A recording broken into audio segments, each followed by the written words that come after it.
Hello and welcome to the transcription explanation of these designs. First of all, congratulations on getting your doctorate. That is a big achievement, and getting a tattoo to celebrate makes a lot of sense, and thank you for choosing me. So, with that being said, I will explain how to read these designs using this script. So, this script was originally developed by Loren Sherman back in 2011, and it's the only fan made Gallifreyan script to ever show up on an episode of Doctor Who, and it's shown up twice, which is really exciting. And with that being said, let's go ahead and hop to it. So you read this script starting at the bottom and then going counterclockwise, like a time traveler going back in time, which is why this gray arrow is pointing like this.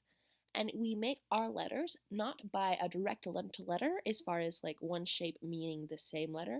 It has a combination of shapes to make the letters. So letters are made by combining these modifiers, which are dots, and lines, which can curve or go straight, with these four different shaped letter stems. So our first letter stem at the bottom of this word is a shallow divot, which is this shape. Divots have an empty space or a gap in the word circle, whereas these two stems do not. This one is on the line of the word circle, although I guess you could erase the line here on this stem and it would still be a circle on the line of the word circle. And this is a circle inside the word circle. So this is the letter T because it's a shallow divot with no mods.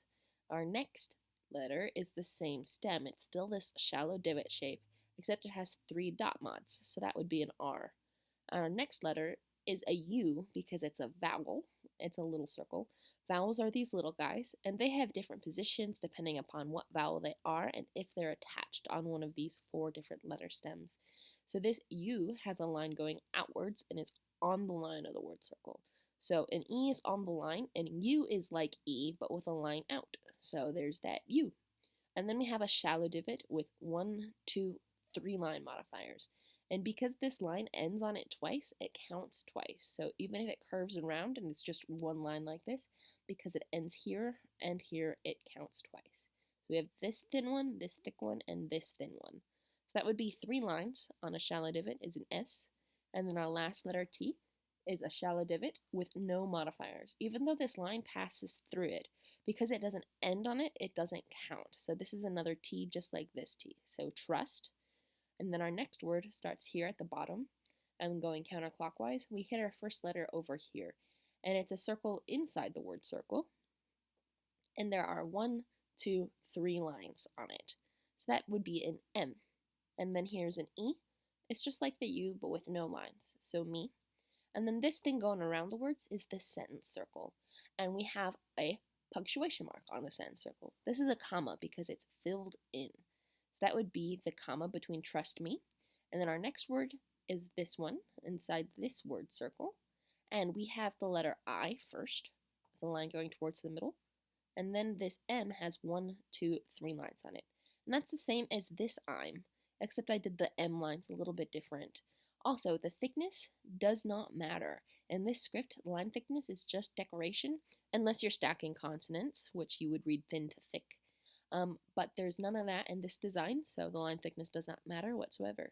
So 1, 2, 3 on that M, and 1, 2, 3 on that M, so I'm. And then we have, I should talk about this. This is the apostrophe. So because it goes from the word circle to the sentence circle, not to any other letters, they're not line modifiers. So there's something else, and that would be the punctuation again. And 2 parallel lines is an apostrophe. So here's I apostrophe M. I apostrophe M. And then our next word inside these word circles is this one here. And starting at the bottom, going counterclockwise, this is our first letter stem. And it's on the line of the word circle with no modifiers, so that's a TH. And then we have the E at the end of it, just like that E.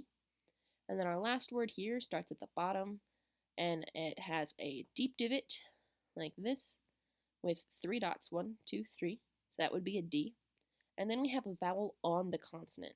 So we have the 3 vowel positions shown here, and the one like a bead on a string is an O, because it's inside. It's on the line of the consonant stem or inside the word circle. So that would be an O. And then we have a K with 1, 2 dots, like that. And In this script, the letter C is special. You almost never use the letter C except for sometimes proper nouns or acronyms can have the letter C if it's something where that matters. But for the doctor, I feel like using the traditional no letter C and swapping it to an S or a K makes the most sense, even for the name doctor, because in the original version of the script, this four dot column did not exist. So you couldn't have the actual letter C, and you'd have to use an S or a K, hence Sirkles being spelled Sirkles, because the first C goes S and the second C goes K. So you'd put a K there for doc, because the C goes K. And then we have a T, shallow divot nomads. These dots are all slightly closer to the other stems and are not part of the T. And we have an O like a bead on a string, and then we have the R with 1, 2, 3 dots on it.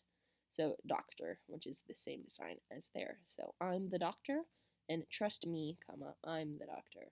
So yeah, those are your designs. I hope you like them. I'm really happy with how they turned out. Bye.